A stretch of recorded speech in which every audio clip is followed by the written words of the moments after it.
What's up, you guys? It's Jonno! Today I'm gonna show you my 100% max ultra Trapinch catch, which is not this Trapinch right here. Alright, I've been looking for the max ultra Trapinch. It's been really important to me after I realized that Flygon is a dragon and every single dragon type Pokemon in this game is worth having and worth putting the investment of the time to get all the candies and get them powered up and all that stuff. They're worth it. They're great. All the dragons are fantastic. So you guys are going to want to do that, and I'm going to be doing a bunch more Trapinch hunting streams so I can get some candies to evolve this guy. But not this one right here. This was the 96 right here. I wasn't too stoked about this guy. I was like, I'll grab you because I haven't seen a better one. And then I think everybody kind of got the Trapinch bug all at the same time, which is kind of how it goes in the YouTube community because we all watch each other, you know. And then of course there was a level 35 Trapinch on the Stardust Farm PG Twitter account, which is the one that I follow for max ultras only. It's only level 35s and sometimes level 34s of like really amazing stuff like Feebas, you know, like who wouldn't catch a level 34 Feebas? I think we've all been there and said, yes, I will do that. All right, level 34 Feebas, I got you. All right, this was a level 35 max Rosalia. Now, Rosalia is an interesting Pokemon. This one I was just avoiding catching as a 100 because it was spawning so often when the Generation 3s started spawning in the wild. It was one of the common ones. And if you guys didn't notice this, Rosalia basically replaced Murkrow. Rosalia is essentially the Gen 3 Murkrow. Very hard to catch, very hard to hit, jumping all over the place and giving you a hard time, always batting the balls away. And I was just like, you know, I'm not going to go for that Rosalia. I'm not going to go for this other Rosalia. I basically skipped like hundreds of perfect Rosalias in my area. Back when I was still driving to spawns, I just didn't feel like doing it. And that was kind of the point when I realized that I wasn't really going to be driving for this game very much longer.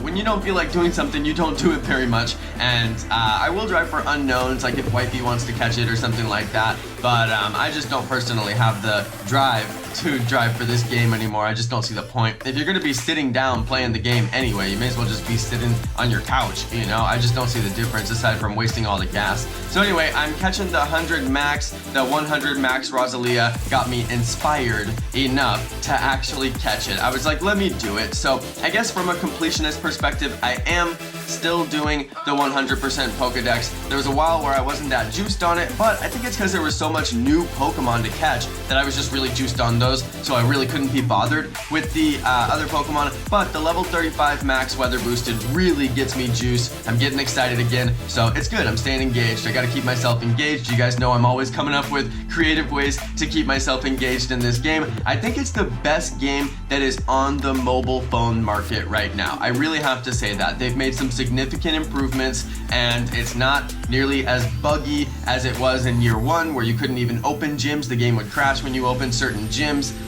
It just doesn't do that anymore for the most part. So I have to say it's probably the best game on mobile phone markets. But Brawl Stars is going to get released globally eventually. I'm playing Brawl Stars right now on my iPad. I'm doing a daily stream series of Brawl Stars. So, you know, I think that there's going to be some stuff coming out. Everybody knows that Harry Potter Go is coming out. Whatever they're going to call it. I'm going to call it Harry Potter Go forever. All right, it's just going to forever be Harry Potter Go.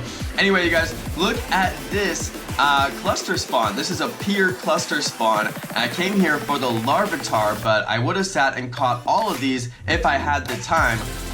But yeah, this was an amazing cluster. I don't even know if you guys want to count how many Pokemon are in that cluster and put it in the comments. I simply won't do it. It's just too many Pokemon, but that might be the biggest cluster I have ever seen in Pokemon Go history. If you guys have a screenshot of a bigger cluster than that, send it to me on Twitter at JonnoPlaysCOC, because I don't believe that there is a bigger one. I believe that is the biggest cluster I've ever seen. That is Pacifica Pier or something like that. It's South Bay, South San Francisco Bay. So yeah, you guys can go find the tweet if you want. There's cords to the location on that tweet if you want to find it. It wouldn't be that hard to find. It's only about a day or two into my tweet history. But yeah, I mean, that was a great one. You got timestamp there if you guys want to find it, so it's easy to find. But yeah, that was a great spawn. The Larvitar's 100, so that's why I came for the Larvitar. He's like level 25 or something like that. I'm like, you're big enough, I'll grab you. You know, like who skips a 100% Larvitar? Nobody really skips that unless it's just such a baby. Like I've skipped a lot of 100 Dratinis, for some reason, Larvitar spawns really big as 100%. I've only caught big boys. And then Dratini loves to spawn really tiny. 12 CP, I believe, is the minimum CP that you can get as a level 1 Dratini. They can't hit 10 CP like the minimum for other Pokemon. They can only hit 12. So that's interesting. Pretty OP Dratini right there. Can't even go down to 10. He's too strong. But yeah, we got the Larvitar 100, not the Larvitar Max. I would have loved a Larvitar Max, but the 100 is good. And yeah, that was Pacifica Pier. Crazy cluster spawn. If you guys have seen a bigger one, tweet it to me. I'm curious, because that was at least over 20 spawns, I'm pretty sure. So yeah, that's pretty cool. Alright, you guys, now as I've mentioned many times in the past, I do come up with very creative ways to keep myself engaged in this game. I used to do that earlier in my channel as well. I used to do these creative compilations on Clash of Clans. If you guys were watching my channel way in the beginning in like 2014, I would make these like art bases, and I would make my base into like Mega Man, or I would make it into like all kinds of different artistic, you know, versions of my base, and then see if it could actually defend. And sometimes it would actually defend, so that's pretty funny. And I would just have fun posting up those replays and posting the how to make this base, you know, kind of stuff. So anyway, I've taken that kind of strategy and used it to keep me engaged with Pokemon Go, and I am catching some very interesting specimens. Now, a lot of people are always like, yo, have you got the perfect 666 Houndour? I'm like, oh no, I don't have that. But now, when they ask me that, which I do actually get asked that all the time, people think it's hilarious that Houndour is 666 and he's perfect, right? So I'm gonna be like, but do you have the 999 perfect Houndour? So I'm gonna flip the script, you guys. I got a little bit of a different one now. So I got the 999 perfect Houndour, and I swear, when he bounced out of that first golden raspberry, I was so scared. I was like, no, he's gonna run, but he really just bounced out. He was actually just like high enough level. He's over, you know, the level 30. So yeah, he's just high enough level that he bounced out, and he's pretty strong. So it scared me, but I did manage to grab him. So anyway, this is my 999 perf. I called him Perf because that's what I actually used to call them, and then I changed over to my other naming format, which I'll show you guys in just a second.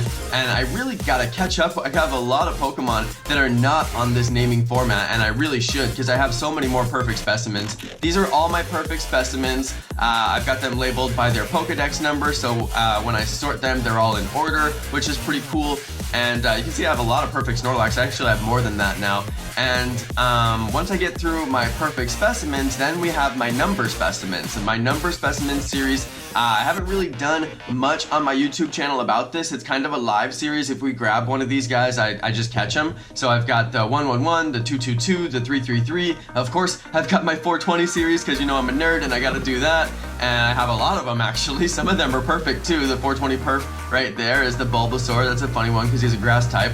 Then we got the 444, 555, 666, which you'll notice I don't have the 666 Houndour. Of course, 777, 888, and 999. So now I've been collecting those specimens as perfects because, of course, I am, you know, spoofing so I can catch whatever I want. So I think it's a little more exclusive to get them as a certain number and they're perfect. So I'm going through and catching all those.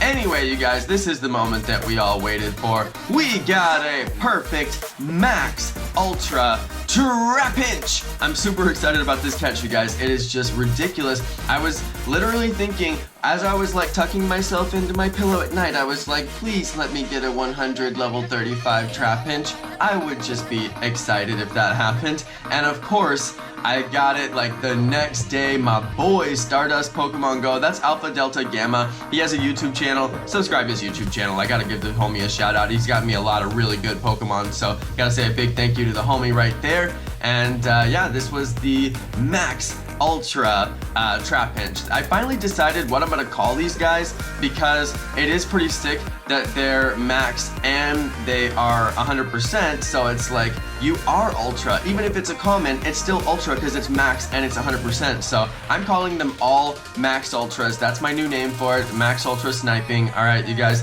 it's the max Pokemon you can possibly catch for that species in the wild. That's the number you're looking for. If you were an organic planer and you ran across that particular number, you would, I mean, it's hard to memorize all of them, but I mean, you would want to know the ones that you're really excited about and then be like, yo, I got a 1041 Trapinch, or a 1014 Trapinch. that's the one, you know, that's the one right there. So anyway, that's why I'm labeling these guys max. They are the max, that's the biggest you can possibly get. And then if I evolve them, I try to take the max off because it's no longer accurate to like, oh no, actually, if I evolve it, I can leave the max on there because that's the max Flygon that I would actually catch in the wild as well, which is pretty cool too. So I can leave the max on there and it's still, it's basically accurate data. I like that I can look through my Pokedex of all my Pokemon and I can basically see accurate data of the top number that I should be looking for. Alright you guys, that is going to be the end of my video. Of course, I've got to get another 100 candies to evolve that bad boy, but that's going to be a sick video and I cannot wait to bring it to you. Thank you everybody for watching. Thank you to all my amazing subscribers and peace!